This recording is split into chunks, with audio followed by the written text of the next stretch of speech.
Né à Paris en 1368, Charles, dit le Bien-Aimé, est sacré roi de France dans la cathédrale de Reims le 4 novembre 1380. Il est le fils de Charles V et de Jeanne de Bourbon. À la mort de son père, Charles V, étant encore mineur, ce sont ses oncles, Jean de Berry et Philippe II de Bourgogne, qui assureront la régence.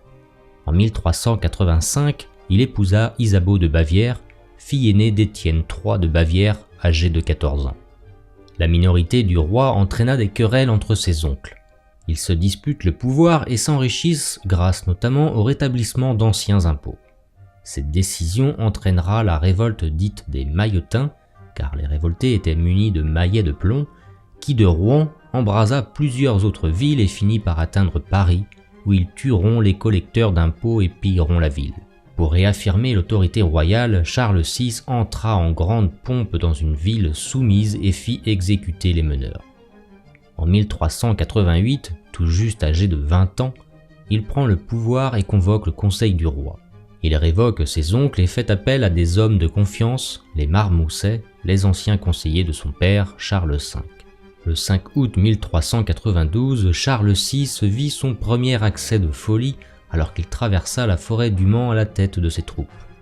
Quelque temps plus tard, alors qu'il était assoupi près d'un arbre, un illuminé surgit devant le roi, saisit la bride de son cheval et cria « Arrête, noble roi, tu es trahi !» Au bruit, le roi se réveilla et tira son épée et frappa ses compagnons. 6 chevaliers périront. Depuis, les crises de folie ne quitteront plus le roi. Inapte à gouverner dans ces conditions, le gouvernement sera délégué à son frère Louis d'Orléans et la tutelle de son fils aîné, le dauphin, à la reine Isabeau de Bavière. Cet épisode sera l'occasion pour ses oncles déchus de revenir en force au pouvoir avec la complicité de la reine. Un an plus tard, sa folie s'aggrave. Le 28 janvier 1393, au cours d'un bal, le bal des sauvages, 4 jeunes princes et le roi se sont déguisés en créatures de la mythologie grecque. Lorsque soudain, une torche mit le feu aux vêtements. Plusieurs mourront brûlés. La vue de cette scène atroce n'améliora pas l'état de santé du roi. Sa démence s'accentua. Entre ces moments de folie, il retrouva toutefois, pendant de longues semaines, son discernement nécessaire à la gouvernance du royaume. Pendant ces moments de lucidité, il gouverna avec sagesse.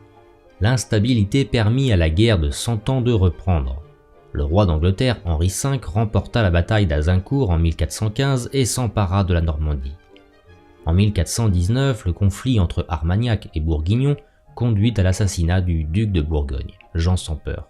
Les Bourguignons s'allieront aux Anglais, ce qui mènera au traité de Troyes en 1420. Charles VI, à peine conscient, déshéritera son propre fils.